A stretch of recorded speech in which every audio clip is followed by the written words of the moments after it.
Hello everyone, and I hope you enjoyed week 4. So just to quickly come back and cover some of the areas where you can take this further quickly. For starters, I do hope you're kind of putting your own spin on this already, and what I would like to see is some other options for the sci-fi element. So while we could say it is complete when we look at the more natural layers, so just the particle sims themselves, obviously I'm taking it a step further here and adding 2 other layers. So I have this connect adjacent pieces layer here with using add vectored points and the shield pattern. So those are 2 layers to add a sci-fi slant to the effect itself.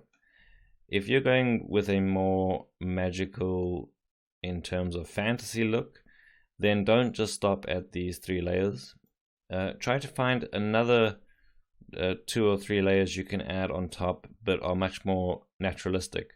So what I was mentioning before was maybe there's a texture you can do with much more organic lines, and you have the advected point clouds revealing those lines on the surface.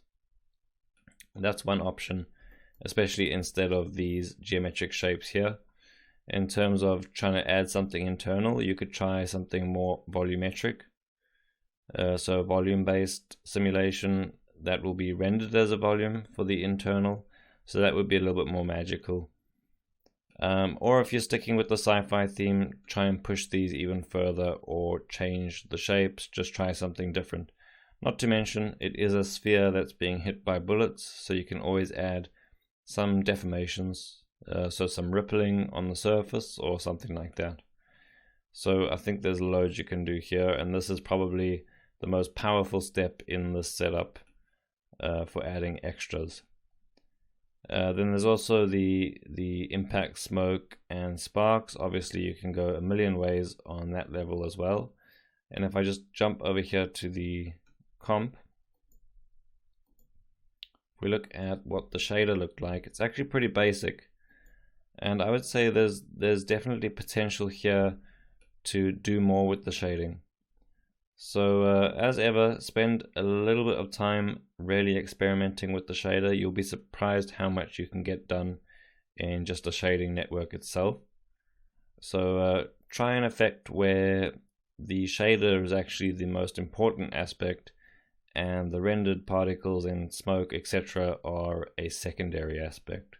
So I really look forward to seeing some different versions of this kind of effect, and I really hope you guys enjoyed seeing how I would do the magical shield. And I'll see you guys in week 5. Bye.